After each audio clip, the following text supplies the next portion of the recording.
Hi, guys, and welcome back to our podcast.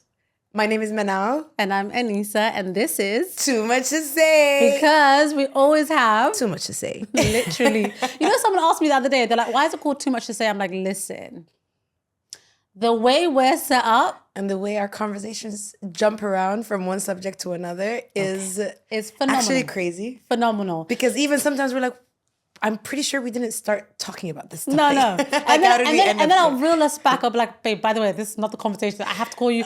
It's just, it's a lot. But I love this for us. I know, I love How this. you feeling today, I'm baby girl? feeling great, you know. Yeah. So, every time we do research or like think about like topics that our audience want to hear, we're always just like doing research, right? Yeah, always. And so the other day I found this article. Yeah. The one you sent me, innit? Yeah, the one I sent you. And I was just like, this is definitely something we're talking about. And guess what we're talking about, guys? We're talking about... Should we tell him? Or should we just... Okay, you know what? We're gonna let you figure it out. Okay. So, Manal, I love the article that you sent me. And you know what's so interesting as well, yeah? We send each other all day. Like, we'll be sending like articles and reels and stuff. And I'm like, can we talk about this? Can we talk about... But now it's just like, yes, let's talk. Like, let's be real. Like, at the end of the day, Manal and I are grown women. We've experienced so many different phases of life. And the initial thing about our podcast was so that we can actually share our life experiences and talk about topics that actually mean something. Yeah. Talk about topics that actually like could potentially change your life.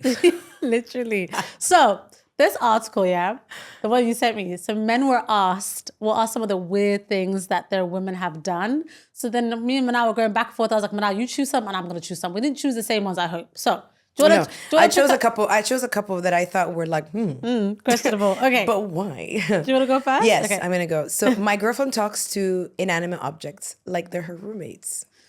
She'll say things like, come on, toaster, I know you can do it. Or, why are you hiding from me, keys? Sorry, but this is adorable and slightly concerning. But hey, at least she's polite to them. I mean... I was going to say, where's this going? Or like, hasn't it ever happened to you like when the computer is not working? Come on, I don't do that. Manal clearly does. And I love it for you though. I can't even say that. What's your next one? Okay, so the next one is sleepwalks. Sometimes she even starts doing chores in her sleep, like folding laundry. She's not very good at it, but A+ for effort. There's no way. Listen, if I'm sleepwalking, the last thing I'm doing... I'll do chores. Are you kidding me? No. The last thing I'm doing... Can you imagine? I'm going to go knock... Remember those games you used to play? Did you ever play? Knock on the door, Daddy. You go and knock on the door and you run. Run away. Yeah, that's probably what I would do too. I'm not going to lie. I would probably or just lay down in the living room. And watch something. Just, no, on the ground. The whole time. Where's Manal? In the living room, and I just wake up and be like, why, how am I here? My wife drowns everything in hot sauce, even things that you wouldn't normally think of adding hot sauce to, like plums. I don't like that. No, we can't. So do literally, that. she said, I got hot sauce in my bag, swag. Yep. Okay. Biting me everywhere out of nowhere. Just a nibble, nibble, nibble, nibble. Every time. Nibble, nibble. I'm not, you know what? Those were weird things, but like for a man to be like, for men to write these things is why I find it so funny. Crazy. Because like men have been like, they do this and it's absolutely weird. I just feel like men do weird things. Weird. They do, but like I don't know. I didn't realize that they recognize our weirdness. Like, you know what I mean? So this is some of the ones I picked out, yeah? So the first one, she rips open packaging like a cooked up raccoon. She... Like, I gotta open the packaging. It's true though. Sometimes you just gotta see what's inside and it takes a while. I'm sorry, but I unwrap slowly. No, sometimes if I need it, patience out the window. If it's a big box, depends how big the box is. And who it's from. And what it contains. I love this for us. Okay, the other one, a man said some of the weird things that his woman has done. He said she cannot close anything ever. The toothpaste cap is always left off. Screen doors are always left open. Shed doors are always left open. Bread is always open on the counter. Cereal is always open on the counter. I've had to throw away so many open bags of food once used because they went stale before I found them. Liar.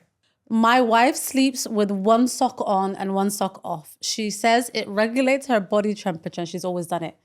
See, I'm not mad at that. I can see that. You know what I do? I've got one leg in, one leg out. Yeah, me too. Yeah, I get hot, so I'm like one leg in, one. Okay. Yeah, I mean, we it's get not that. That weird. one's okay. Yeah, That's we not get weird. hot. We've got like so many hormones through the month. If it's the time of the month, Do you want to be hot and cold at the same time? listen. Okay, and then the last one for me was weird because I don't think any woman does that. He goes, she takes crackers into the shower with her and eats them once they get all wet and soggy. No, that your woman is weird because I don't know a single soul. First of all, we grew up with a culture not eating in the toilet. We don't eat in the toilet. That's We don't weird. eat in the toilet. That's where the shaitan is. Yeah, so we don't eat. But then to take a cracker, go in the shower, let it get soggy because of the water, and then you eat it. That's disgusting. That's disgusting. No, don't So do sis, that. not really sure. Not But really. I love that. I love that so we're gonna, to our listeners, we put a post up the other day. If you guys have any like things that you want us to kind of like share weird things or weird questions or dilemmas, let us know.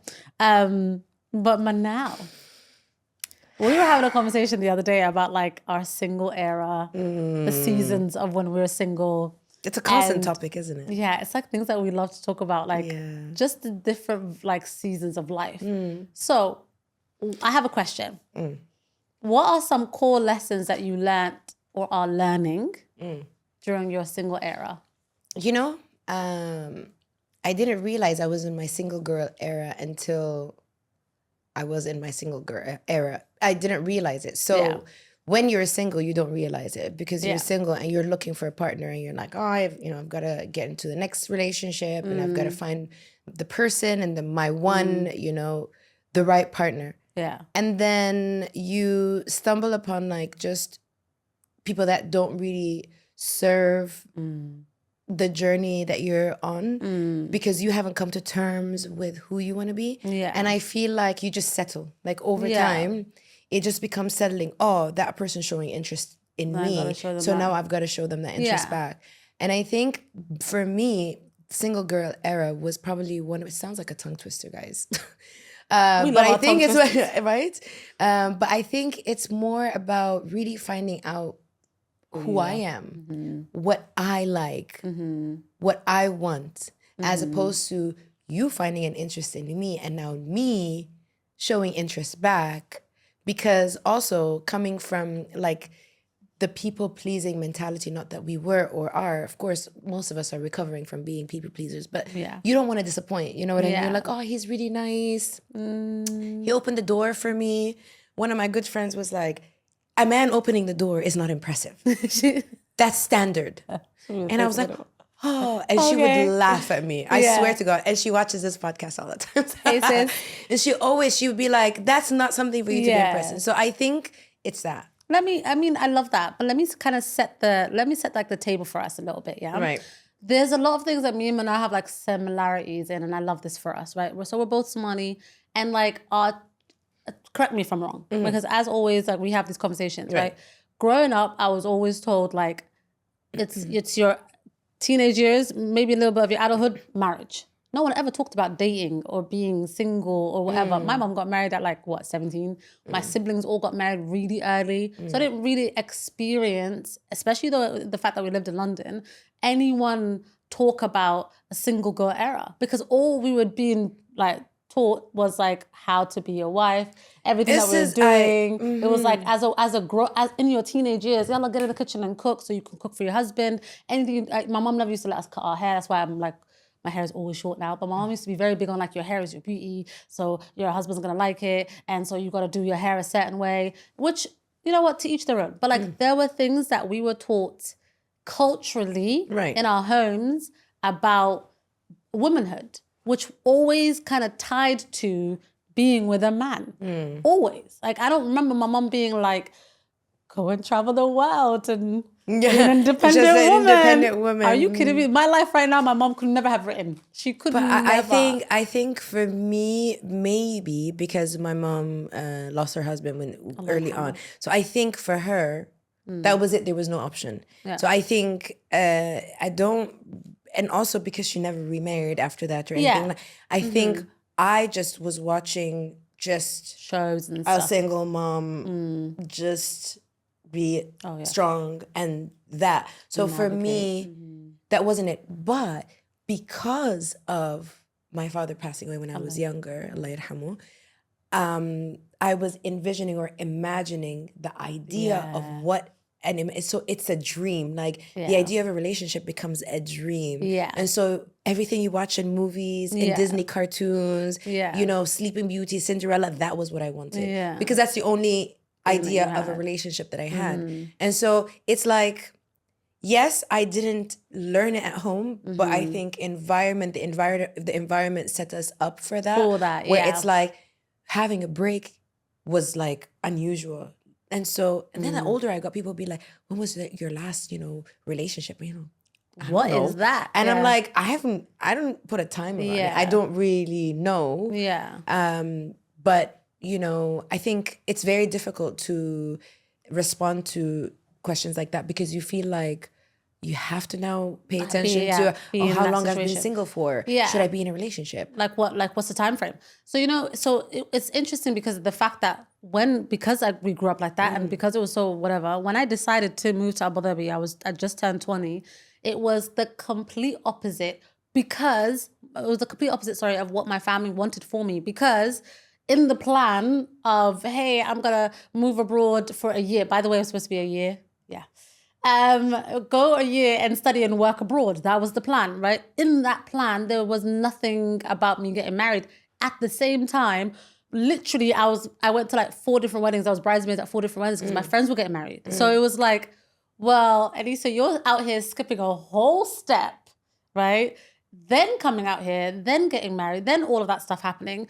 It didn't even give me a chance to actually fully be single. So then when I did get divorced and have that like period where I was like single and figuring life out, it was an interesting experience, I have to say. So give me, if I were to ask you, like, when you say interesting experience and you say you're like, it was an interesting, give me like, I want to say one lesson learned and one experience that you feel like taught you a big lesson in like a relationship. I mean, I mentioned it in the other episodes, so it's not shocking. I did do the whole let me try dating. Before I realized, okay, you need to actually be single for a minute, my friends were like, okay, I'm going to set you up on the blind date. And then, homeboy tried to kidnap me and this whole situation. Yep. So after that, I was like, actually, this is a sign. Right. That date happened around that same time. And I was like, of me getting divorced. And I was like, this is a sign. Sit yourself down. And so I don't know if I've actually even told you, but like for about 4 years, I was like, I'm not dating anyone. I'm not dating anyone. I'm not talking to anyone. I'm not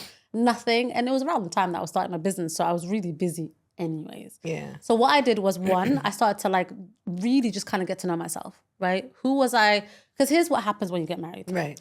There's this build up. There's this thing where it's like, teenage years, you're the way you look, the way you are as a girl, it's just teenage years. Then you step into womanhood in your 20s, and all of that is geared towards a man, and you get married. So think about like career-wise, you got the promotion of all promotions by becoming someone's wife. All of a sudden, I was someone's wife. And you surrender. Yes. It's quite literally like surrendering your entire personality, your everything. And I achieved the thing. The thing that they told me I had to do was get married. I achieved it, right? Then out of nowhere, well, for me, it was out of nowhere, I got divorced. So it was almost like I got demoted. Yeah, it's out of nowhere. I got divorced, so it got demoted, right? So now it's like I'm not who I was before because I'm not the girl that was anticipating marriage and whatever. But then I'm also not so-and-so's wife. And then I have this new title, I'm divorced, and it's like navigating that. So then it was like, okay, it's a blank canvas for me. Let me start fresh. It gave me like this power of like, I can now be who I want to be. I dropped the expectations of my family wanting me to be this perfect person that was, like had this image that can get married, right? Because you have to come from a certain family, you have to look a certain way, you have to be a certain behavior, all of this to what? Get married. So I dropped the expectations, number one, from my family. I dropped the expectations that I put on myself to be something. Because imagine you do it, you got married, and then you did everything right. And then it's like, well, sorry, no. What was the point? Yeah. What was the point? I did everything correct. I did all the things I was supposed to do. The way, like literally to the book. Absolutely. Didn't have boyfriends before I got married. Nothing. Didn't do anything. Got married, did it the right way. And then homeboy said bye. And then now I have to, so it was unlearning all of that. It was, I had a period that I call my forgiveness stage where I sat and every day, every single day, this was actual work. Wallahi al-Adim, every day I was working towards things that I had written down, and I was like, I forgive you for this. I forgive you for this. I forgive you for this. Things that happened in my marriage, personal things, stages, things that I shouldn't have let go, and I was quiet. I was like, I forgive you for this, Anisa. Literally having those conversations with myself. And then I was kind of like, well, who do you want to be? Like, what type of person do you want to now be? Put all the expectations away. Everything that everybody wants, what Hoya wants you to be, what your siblings want you to be, who my mother-in-law wanted me to be, all of Everybody. that. Gone. And then this Anisa you see right now is because of that. Because I said, I'm going to stand up I and I'm think be who I I want to agree be. with you. I agree with you on the forgiveness. I'm not very forgiving. We're working on it. We're working on it.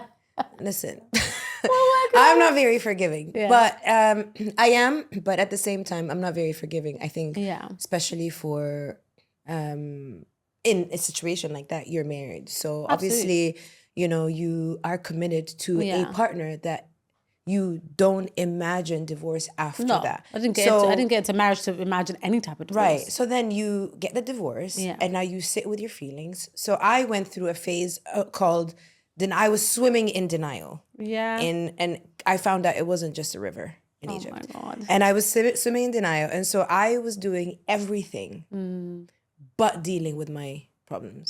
So I didn't go through, my stages were a bit different. I didn't go through the forgiveness and like, you know, the holistic. The holistic only just came out. Yeah. And only to find out things that are unhealed about my past, as we talked about. But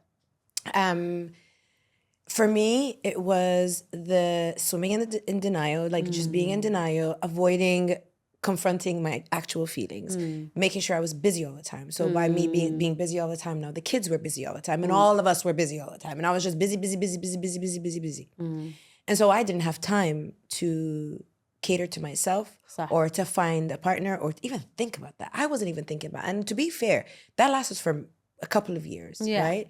And then my second phase, I think, was when I started understanding that I can compartmentalize or that I can put different things in different boxes, only to find out that not necessarily all of it is healthy. Sometimes it can be unhealthy because when you disassociate yourself from situations, like deep feelings or like someone hurt you, because so where you said it was forgiveness, for me it was disassociating myself. So it was a completely different person that went through that experience. It wasn't you. It wasn't me. Oof. And then I went through understanding that, oh my God, I actually was the person that went through that, and I swear to God I didn't realize it. And so during that phase is when I was open to, you know, meeting new people, started dating, getting closer to what I wanted. How was like that single girl era for you? Like how was like it was a mess. The dating, like it was a mess. Back into the dating world. It was a mess because every relationship I thought it was perfect. And then I came to realize that I was finding the same people. Oh, story of my life. Yeah, but it's not a bad thing, and it's not to say anything bad about the other people. No. It's just to say it was the same. It was a pattern. I didn't come to understand what my single girl era, this tongue twister, literally is a tongue twister. But you're figuring it out. No, but what I realized is spending time with myself was really my key takeaway. Spending time with myself, allowing myself to feel all the feels, like we talked about this morning, allowing myself to all of the feels. Want what I want and not to compromise what I want. And until the time comes and the time is right, we're just gonna keep doing better for ourselves. Yeah.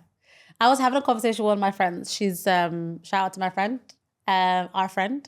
She is now back in the dating scene after being like in relationships for the last 10 years. So we were having a conversation and she was like, I don't know how to navigate or blah, blah, blah. And I was like, listen, take it easy. Here's so anyone listening, here's my guide, Anisa's guide. And I don't think it's like anyone should just do it. I'm just like, this is my guide to navigating your single girl era. Number one, get yourself together. The way I see it is, everyone who knows me knows I'm a very picky eater. If I go to a restaurant, I'm not ordering anything off the menu. Everything has to be like... chicken nuggets and fries. But then the fries have to be made a certain way. The chicken nuggets have to be made... Everything's very specific, right? So think about that when you're thinking about what you're looking for. But before you can even get to that, get yourself together. Who are you as a person? Like what attributes are you bringing? How's your character like? How do you view yourself? How much love are you giving yourself? That's my thing, right? You have to love yourself more than anybody can ever love you. And I don't care if anyone calls it selfish. That's number one. Number two, get a list together. If the guy or the person you want walks right through the door, how are you gonna know? You don't know what you're looking for. If everybody's allowed through the door. Yeah. You don't know what you're looking for unless you actually map it out. Yeah. And then be obscene about it. I'm so audacious. I'm so audacious when it comes to what I want, and we know this. And I get what I want. And you get what you want. I speak it into existence and I know it. But again, like I said, this is my guide, right? So number one, get yourself together. Number two, know exactly what you want, as if you are ordering something from the menu. And number three, sit down. Be patient. Just be patient. You can't be everywhere. Yeah. Because the person you want isn't everywhere, right? You can't be outside, you can't be this and that and everyday visible. Sit. The way I see it is once I know for a fact I'm working on me, and I know for a fact what I want, and I literally, depends on your religion, I pray on it or speak it into existence. It's like an order I've made on Talabat and I just send it. What do you do when you send the order? You sit Just and wait. wait and wait. Yep. That's literally the story of my life. Yeah. I think for me, it would be do the things that you enjoy. Yes. Because at the end of the day, envision a time with your partner, a time where, you're married. Where are you? Yeah. What are you enjoying together? Yeah. What does your everyday look like? Yeah. What does your weekend look like? Yeah. Those are the things that will keep the relationship alive. Yeah. So be more in those spaces. Yeah, you always say like you're gonna find the person you love. And doing the things you love. You're gonna find the person you love doing the things you love. I love that. Because you're not, if you're, like you said, if you're playing tennis today and every day you play tennis, but you don't really enjoy it. Yeah. But what you really enjoy is yoga. Yeah. Okay, maybe. I'm sorry, but I'm not gonna date a guy that's doing yoga. All right. But anyway, but you know what I mean. So do things that you enjoy. You do climbing, go to a climbing meetup. Yeah. You enjoy hiking, do things like that. Yeah. And I think you would travel. At the end of the day, don't focus on the idea of being single. Focus on the idea of being closer to yourself. Focus on the idea of doing the things that you love. Focus on the idea of be surrounded by people that care about you, because sometimes that person is right in front of you, but because you're so blinded and you don't have, as Anisa said, you don't have your list of what that person's going to pass you. So be aware, be conscious of yourself first. If you have healing to do the heals, please. Do the healing. Yeah. Do the healing. Get the healing out. Deal with the difficult situations, the difficult feelings. Feel every single emotion that you need to feel. Flush it out. Yeah. If you're still healing, you're not gonna meet the right people. Meet the right person. Yeah. And if you enter, and when you do enter, if you're looking for someone, my last take would be, don't expect someone to heal you. Don't expect someone to fix the things that others have broken. And only God knows. Because if we were to unbox some of the pain how much time do we have? That we have, how much time do we have to do that? A lot, a lot. But we're still, look at us. Healing is a journey. So finding a person that will allow you and give you space to heal is one thing. Looking for someone that will heal you, cover you, protect you. The expectation itself is too much, so you're not gonna find it. So those are mine. Those are my key takeaways. I love that. We're gonna come back to because I like to conclude the episode with key takeaways, and so we're gonna add a couple more at the end. But for now, should we go into our dilemma? What's our dilemma? I'm gonna read the dilemma today.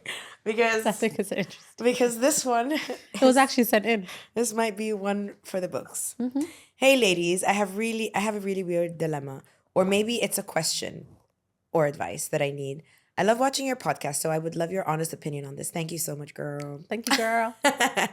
I'm currently unsure about my body weight, and no matter how much I work out, eat well, and cut things off, I just can't seem to lose weight. I'm seriously considering just taking Ozempic, but I don't want to tell my family or friends. I know they will judge me, but so what should I do? I love this. I love this question. I'm going to let you respond as Hoya first. Hoya would be like, horta, واحد naftaada aad u samayn weyday Yeah. dawaad ka raadinaysaa horta nafta laga bilaabaa kac aroortii intaad kacdid horta salaadaada tuko ilaahay la hadal ducayso. You know what mom always says, by the way, one of her du'as. The body weight is a big thing for us, though. You know one du'a my mom actually says? No. When she sees like a big person, she goes, Ilahi yo, waxaan qaadi karin nasaarin. Astaghfirullah. Wallahi al-Azim. No way. She's so da'at too. She's always like, Ilahi yo, waxaan qaadi karin nasaarin. But it's true. So true. But mom, how do I say that in English? waxaan qaadi karin nasaarin.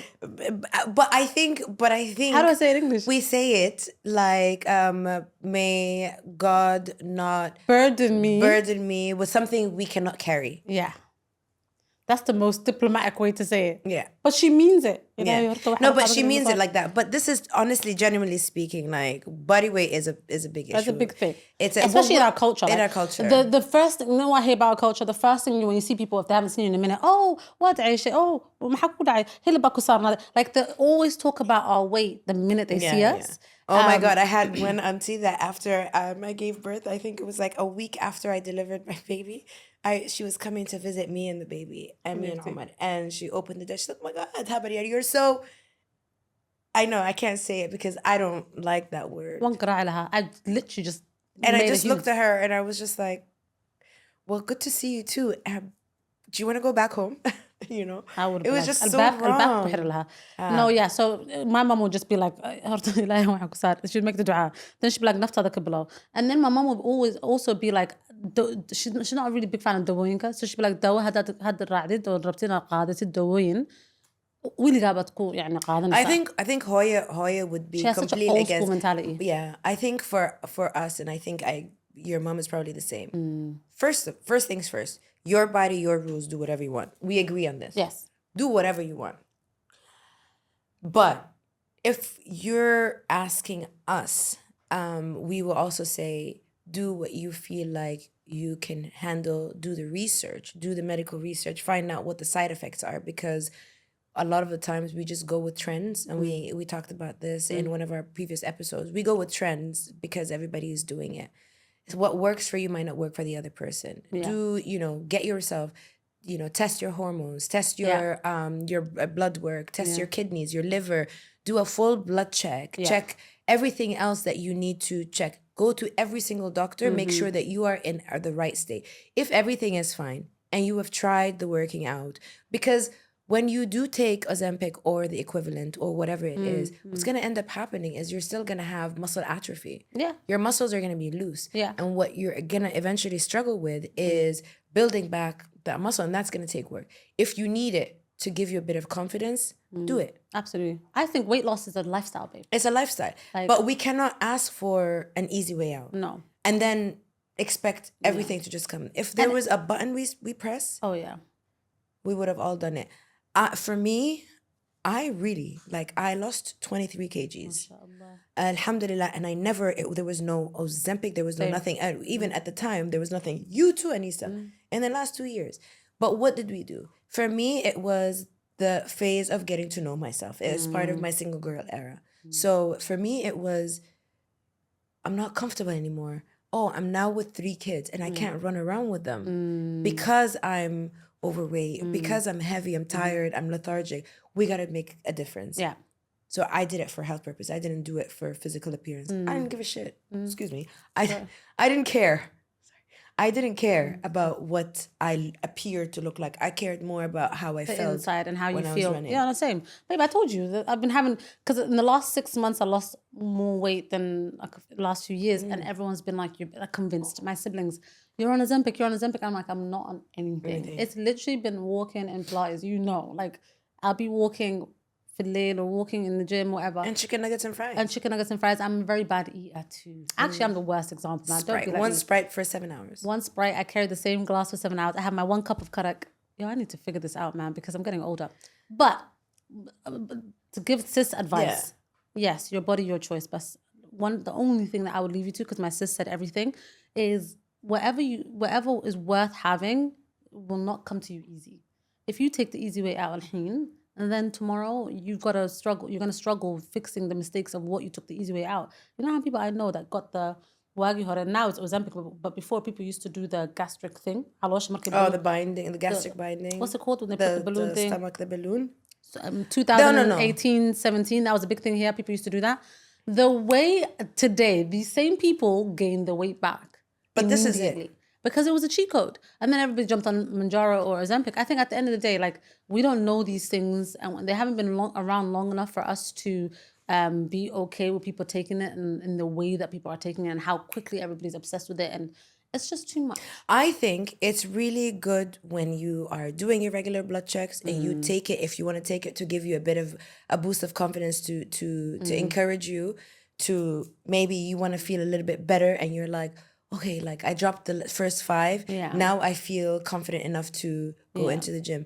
But if you want to lose the weight, why do you want to lose the weight? Why do you want to take the Ozempic? Have you tried other ways? And then pair that with, go to your nutritionist, because you can't expect to take medication. Even some antibiotics, when you have to take another pill before the antibiotic to protect your stomach lining.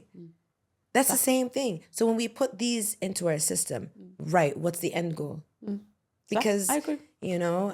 so just be cautious, sis. Just be cautious. Do what you feel like you want to do. We would never be... Yeah. I think... I think if you... For me, I would say if you can stay away from Ozempic, please stay away from it. It's truly. Yeah. Try do everything she said, the test, the blood work, everything, and work out and find something fun. I don't like the gym.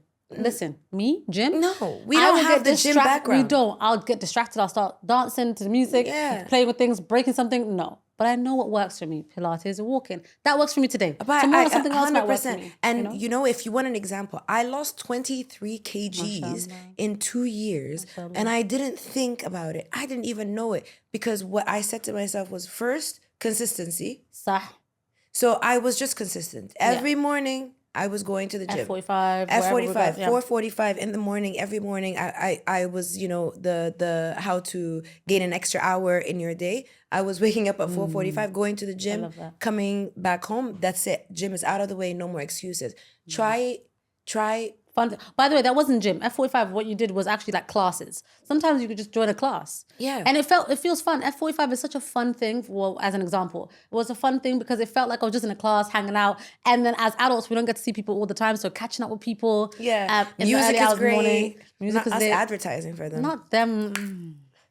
Sponsor us. Sponsor us. Anyways, in conclusion, sis, figure out a plan for yourself. Yes. I just wouldn't say go to Ozempic just yet.